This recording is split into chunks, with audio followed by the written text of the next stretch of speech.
Draft day is right around the corner with the hype for Florida quarterback Anthony Richardson being as strong as ever, especially after that pro day he just had. I'm Adam Wright with CJ Medeiros. You're listening to the Fumblerooski podcast by Power 88 and Secret Weapon Consulting. As I said, we do have a great show planned for tonight.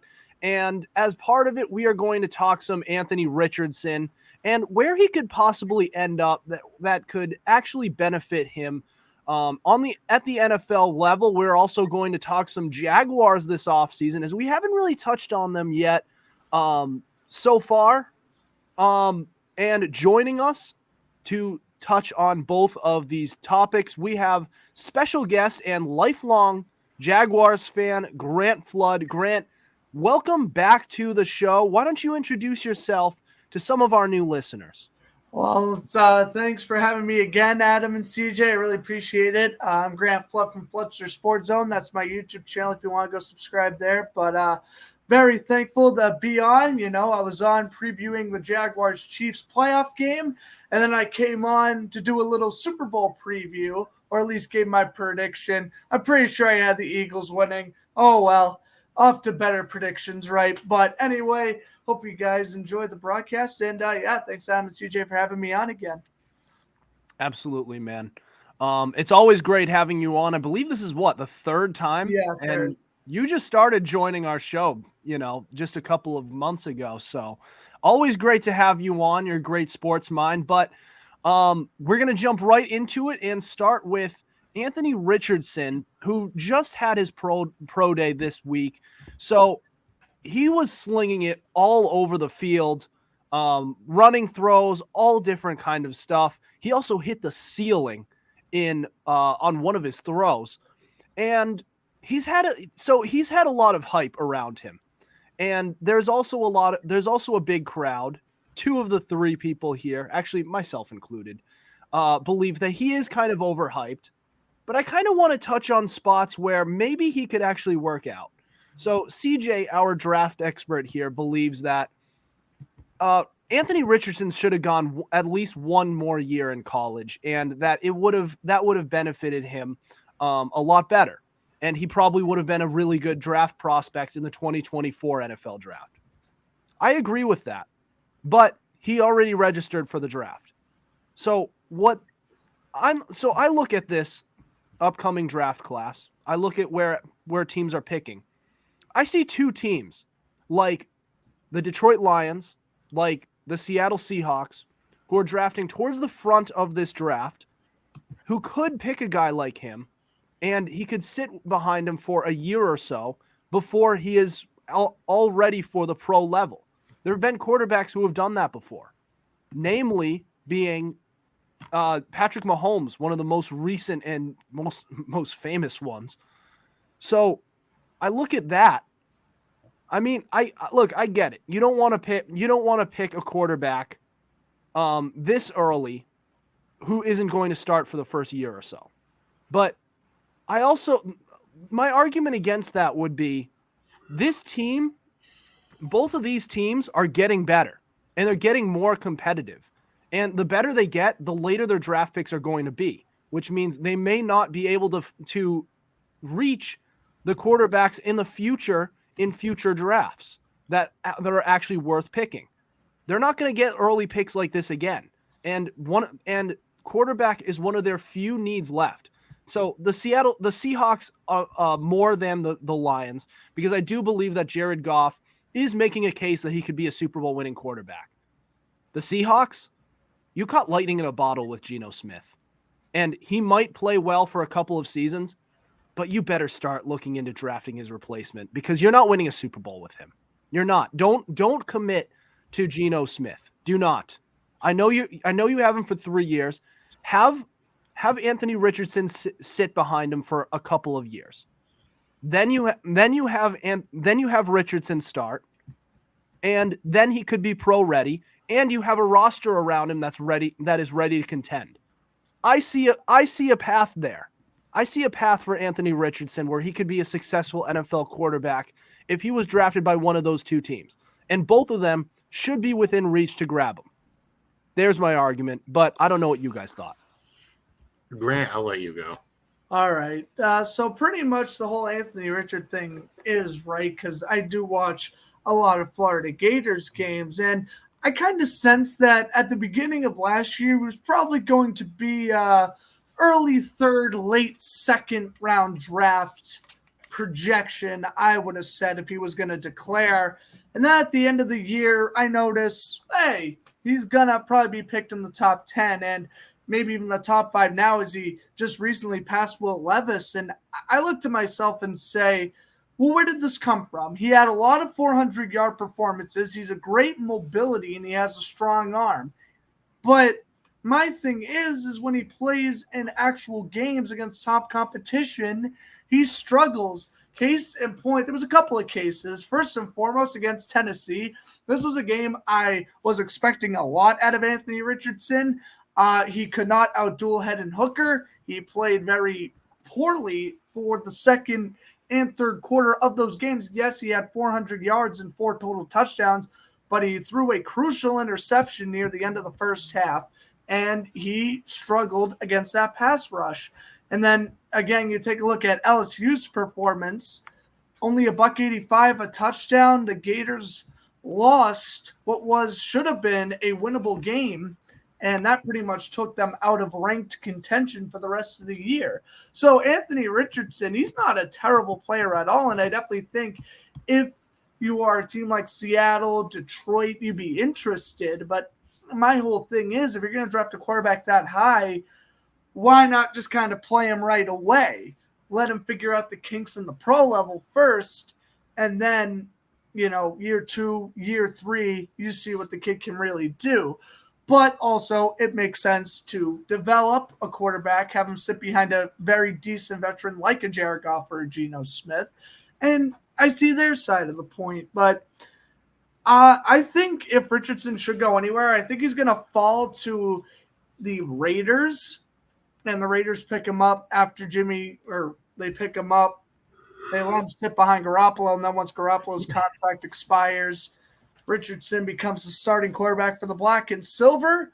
I could see that being a potential option, but overall, I just think Richardson, if he improved a lot in game awareness, but then there's other cases where in week 1 against Utah, he really played well, won the Gators that game, came in the fourth quarter, got the game-winning drive touchdown. He's shown his flashes. I think he's more of a late first-round pick than an early first-round pick now. Another team I could see be interesting in him, I would say my top 3 goes Raiders 1, Falcons 2, Colts 3. And definitely the Colts is going to be rumored with obviously the Cardinals expecting to not take a quarterback. Why would they move on from Kyler? So I think you're going to have Stroud going 1 to Carolina, Young going 2 to Houston, and then maybe the Colts go 4 with Richardson. But again, I think 4th overall, it's a little bit of a stretch, but we'll see. We'll toss it over to CJ. What do you think? Anthony Richardson. I'll start with the positives because I am nothing if not fair. I will admit, Anthony Richardson far and away has the highest ceiling in this class. He's got the speed. He's got the arm. He's got all the things you can't coach, like arm strength, mobility, just physicality, everything you want. Even like size, he's built like Cam Newton. But, I'll keep going. Like I said, he's got a lot of potential. And that's pretty much that. Yeah, that's screw it. That's as nice as I'm going to be. He's way too long. You seem so uncomfortable with saying all those positives. You just I was felt like trying a to fish think out of water. more, but the only positive thing that I can say is that he has the highest upside. But coupled with that, he has the lowest floor. And we all know I'm not a Will Levis fan either, but I would take Will Levis over him just because, Will Levis at least comes from a pro-style offense. Just Richardson's style of play is so alien to the NFL. Furthermore, Grant touched on this, his decision-making. Oh, my God. And it's not even that he's a bad decision maker. It's just one of the things that he struggles most with is reading defenses. And if you can't read college defense, then I don't know how you're going to read a disguised NFL defense. And he doesn't like decipher information as quickly as you'd want. He can be easily fooled in pre-snap recognition. And when you couple that with his mechanics, I've been seeing a lot of reports about his mechanics. Whenever his throwing motion is so janky only when he's under pressure though. And it seems like he never throws like the same ball twice because his mechanics change from play to play. Furthermore, he has a quick release, as soon as somebody goes after him, he could just get rid of the ball. And I respect that. But on the flip side, and Grant, tell me if I'm wrong, he does kind of have an issue with staring down his number one option, does he not? Yeah. So like when he sees his option, he's just going to stare that down. You can get away with that in college, but in the NFL, no, you can't. And he throws off his back foot a bit too much. Once again, these are things that can be coached out. His accuracy, he's got a top 5 arm. He's got the best arm, I would argue, in this class.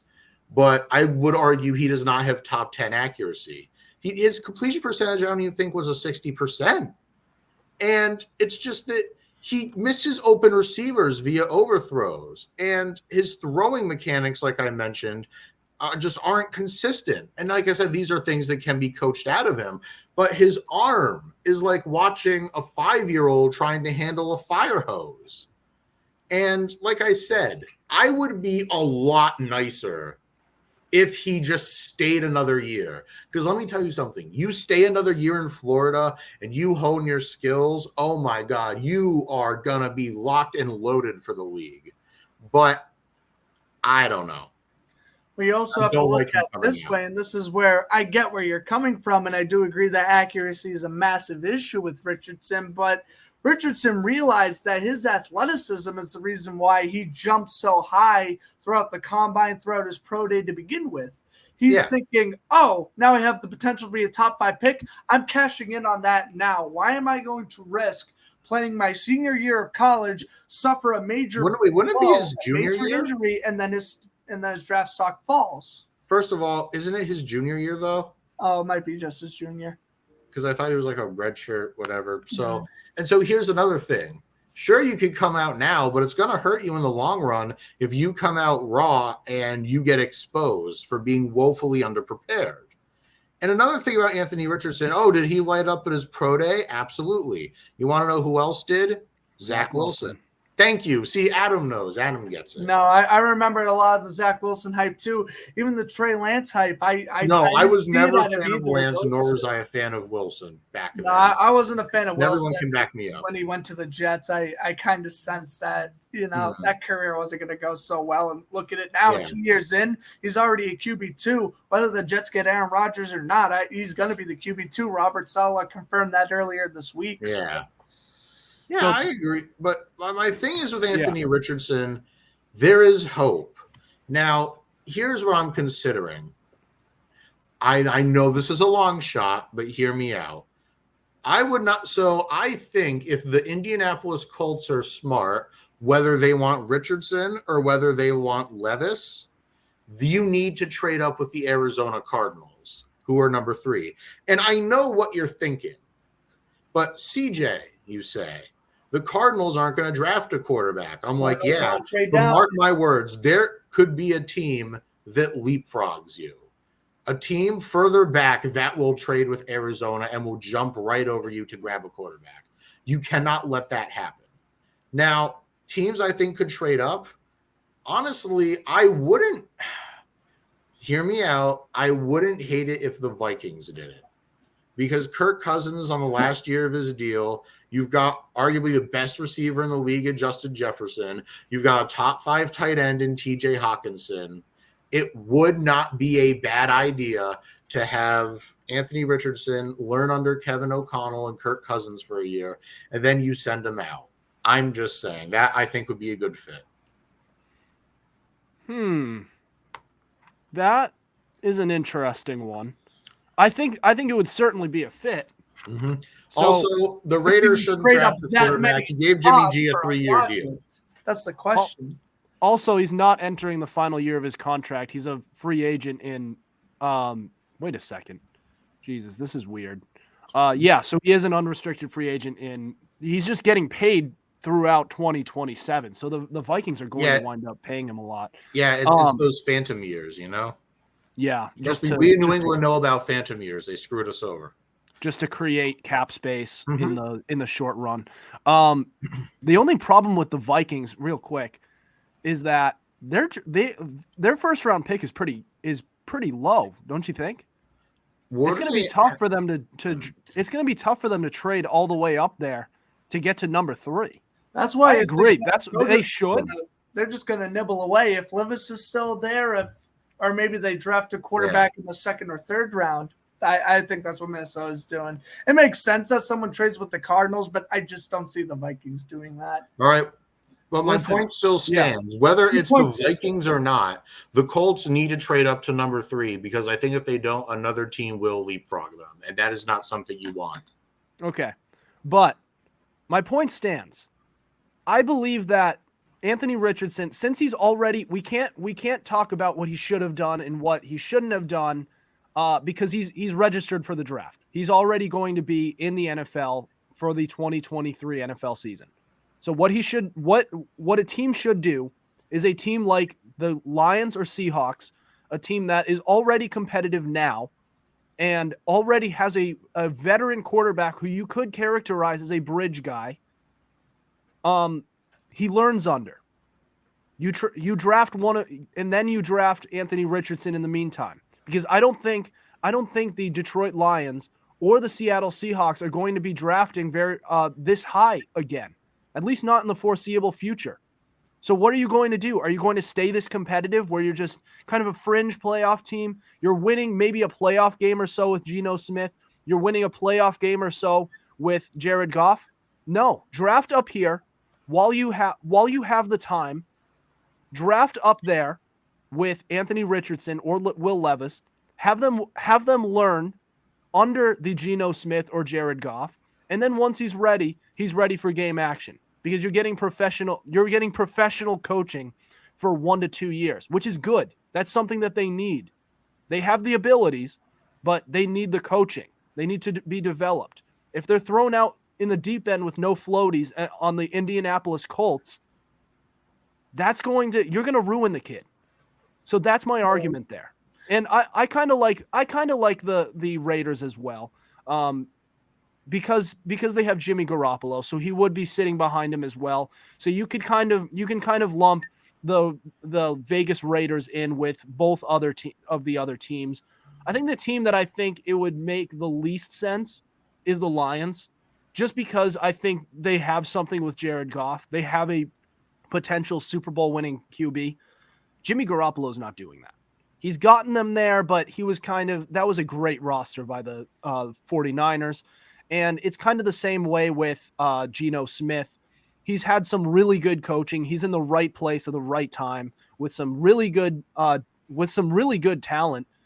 I mean, if you threw Geno Smith in with the offensive line that Russell Wilson had to work with, we would not be seeing him put up these numbers. I'm just saying. So I think I think a team like that is a very good environment for an Anthony Richardson to learn in. So I think that's the path for him to be a successful NFL quarterback, where he has some time to develop, in training camps, OTAs, all that stuff, preseason. He gets to develop in practices with pro-level coaching. But I do want to move on here, and we are going to get to Grant Flood's guest segment, where he's going to get to talk his Jaguars. So as we had on our last guest with Chris Hetu, he got to talk his New England Patriots and give kind of a grade for their offseason. Grant's going to talk his offseason. That's next. This is the Fumblerooski podcast.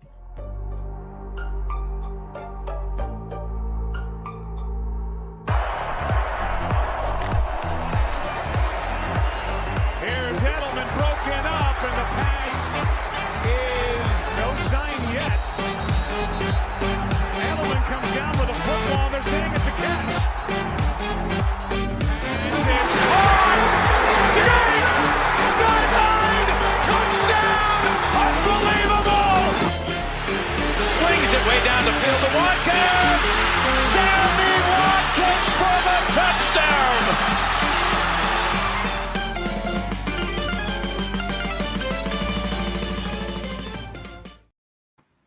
This is the Fumblerooski podcast by Power 88 and Secret Weapon Consulting. Adam Wright, CJ Medeiros, special guest Grant Flood.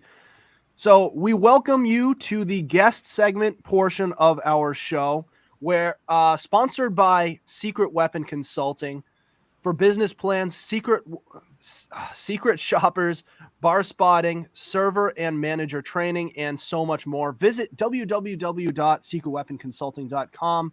So for our guest segment, we have Grant Flood, who's going to talk about the Jacksonville Jaguars and their offseason. Grant, what do you got? All right, so the offseason, you know, we made all our moves last offseason. We made our move by acquiring Calvin Ridley at the deadline, and we did the best thing possible, which was franchise tag Evan Ingram. It's not enough. It's not enough. You have waited 5 years to build and contend, and you realize, okay, the other three teams in the AFC South are rebuilding, and that's great. You're most likely going to win the division barring a collapse, but my question is our defense enough to win a championship? The offense, without a question. Christian Kirk another year in the system. Zay Jones another year in the system. Hopefully we can get a long-term deal with Evan Ingram. Walker Little playing right tackle. Cam Robinson returning from injury. ETN another year in the system. It's great.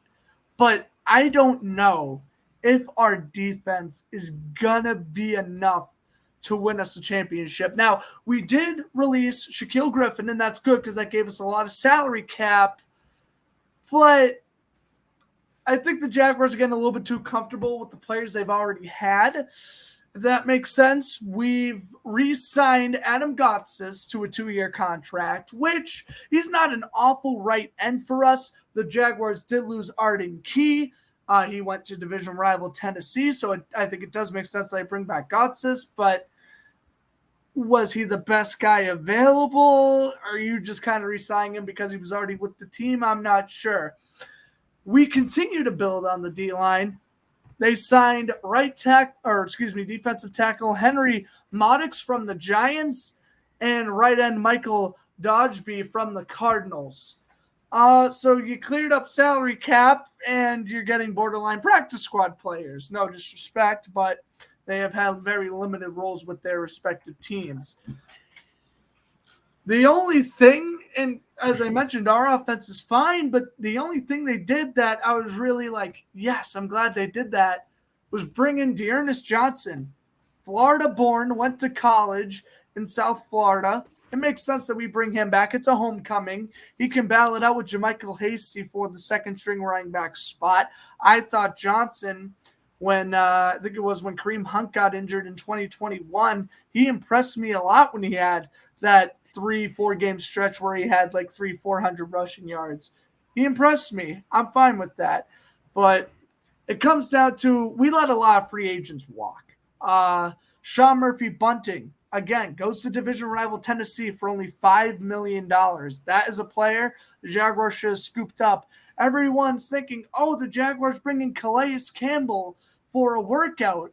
The reunion is here. The mayor of Saxonville is coming back. And then he signs with the Falcons out of nowhere. And again, I just wish the Jaguars wouldn't be so complacent. They built such a good offense, and they can score points at will, but do we want to let our offense out to dry when the defense isn't really producing that well? Now, the defense isn't obviously awful. I think Tyson Campbell and Darius Williams, that's a great corner core. The defensive line, as I mentioned, we built on that. It could be better, but we've at least built on that. I do think the Jaguars could still end up getting Yannick Ngakoue, so at least maybe they'll get one return out of it. The linebacking core is obviously set, but I mean, I just wish they would sign. They're signing depth players, but I wish they would sign better depth players, is what I'm getting at. And I really wouldn't mind another corner. Marcus Peters is still out there. I would like Marcus Peters. I know he's injury prone. I'm willing to pay him, anything within probably $6 to $10 million for a 1-year contract. I'm willing to do that if that means we can go deeper in the playoff run. Because you look at Jacksonville right now, I see them as the fifth best team in the AFC. I don't think they can beat Kansas City. I don't think they can beat Cincinnati. And in the AFC East, Bills and Dolphins, they've gotten better. Jaguars have kind of stayed the same. So right now I would have the Jaguars finishing at around 10 or 11 wins, but it's gotten to that point where it's like, oh, okay, we could be a good regular season team, but how are we going to produce in the playoffs? And, I kind of don't want to lose in the divisional round every year. If we have the salary cap and we can make this team better, I don't see why we shouldn't. So that's pretty much my take on that. Yeah, I get it. The Jaguars, they haven't needed to spend a lot of money, nor should they. But I do wish they would get a little bit better at the free agents that they've been getting. Maybe we target corner in the draft, and I'm rambling for nothing. We'll see what happens. I would like to revisit the Jaguars once the draft is over so I can really see what they can do, what other last pickups they can make. But right now, as far as the offense is concerned, I'm not worried one bit. If Lawrence can control his turnovers, which we saw he can, quick adjustments during halftime in that wildcard game against the Chargers, it shows that he can be an elite quarterback. I really want to see this defense step up and keep the offense in games where they have a chance to win. Yeah, the defense I think does need some attention. Where I'm a little worried is that right tackle spot. You lose Jawan Taylor, and that's a part of a tackle duo which was one of the better ones in all of football. When you have Cam Robinson on one side and then Jawan Taylor on the other, that's lethal. And now it's gone. Good. And so you got Walker Little, but can he produce? Can he? I'm willing to give him a shot. He was a draft pick. We drafted him, I think, in 2021. He played well when Cam Robinson got injured. I think Jawan Taylor got $80 million. Not even, in my opinion. I think he was worth somewhere not around worth it. 50. I think Kansas City massively overpaid for him, if I'm being honest. But he's still a solid player, and he'll still do well for Kansas City. I think if you're Jacksonville's case, see what tackles are available in the draft. That's what I would go. I would target tackle in the draft if I'm Jacksonville in the first or second round. I do think Walker Little would be fine if we switched him over from left to right, but I agree with you also, Adam. If you can improve. And so that's where I'm saying, all right, we draft a tackle, that's fine. He'll be right tackle. Him and Walker Little can fight it out. If draft goes by and you draft a tackle, but it was late, 4th, 5th round, just take a glance at free agency. If you think no better options are available, then have Walker Little be the starting right tackle for a year, trial error experiment.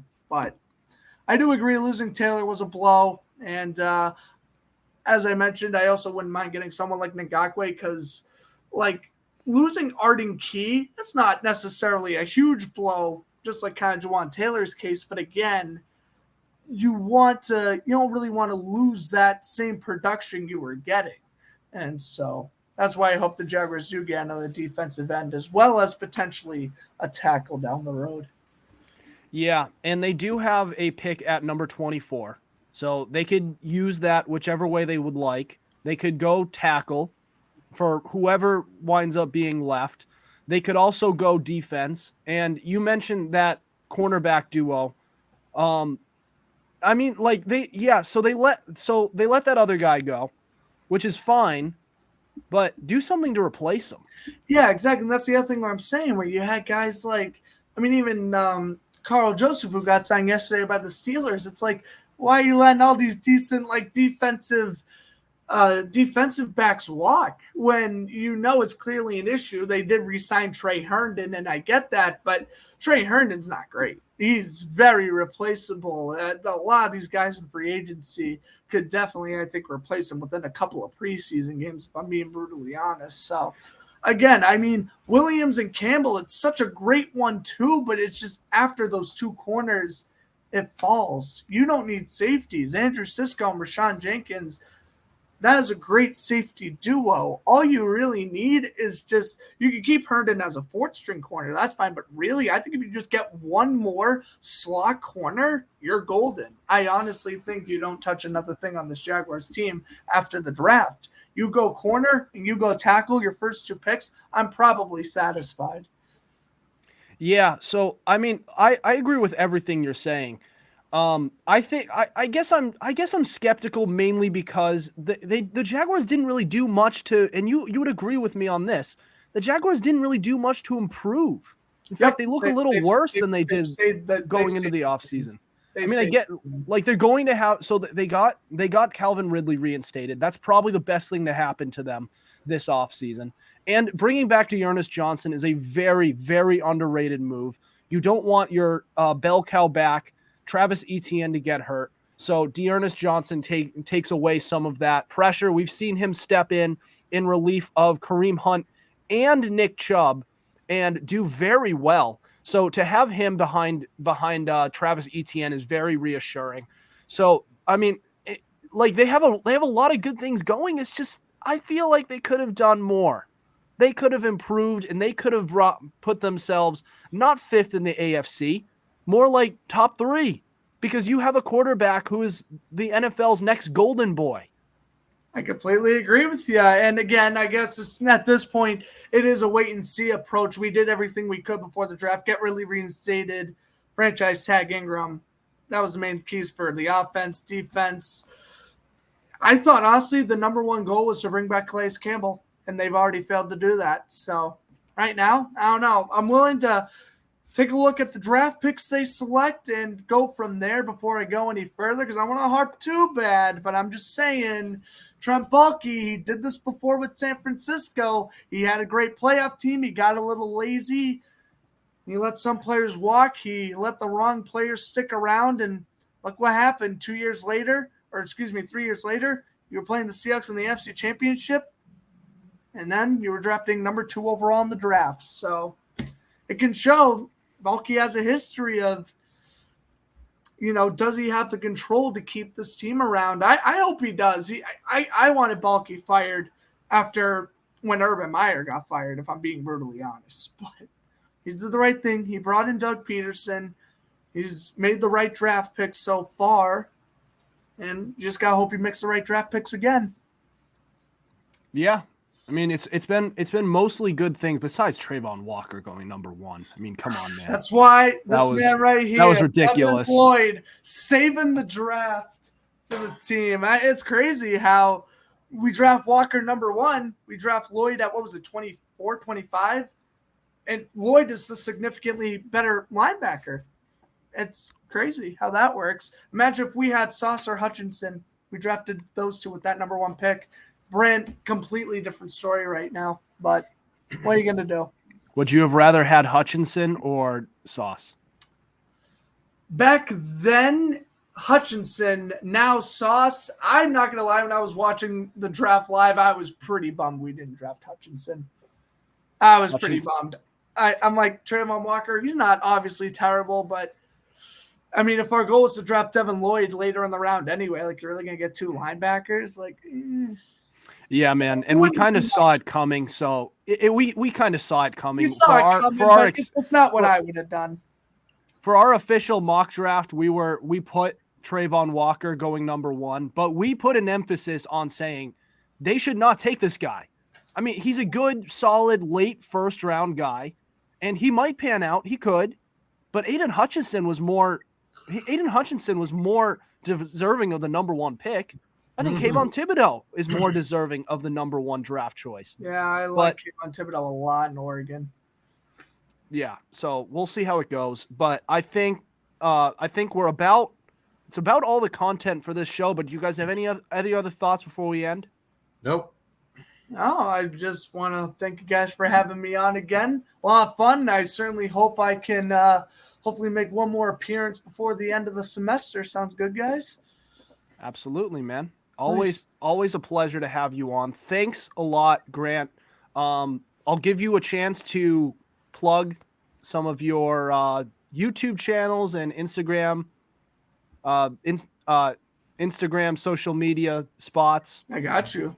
All right, sounds good. So again, my YouTube channel is Fluster Sports Zone 2. I make a lot of sports content on there. Actually, perfect timing. 1 o'clock Sunday, I will be broadcasting the Massachusetts Pirates game.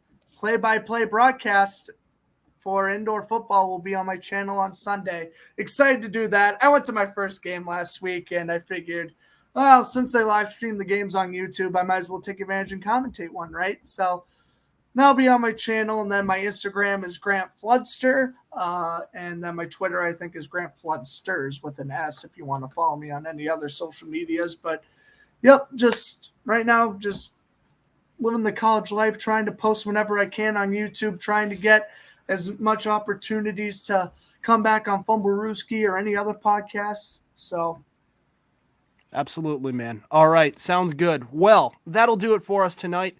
Thank you for listening to us. We have new episodes out on Tuesdays and Fridays at 7:30 p.m. Eastern Time.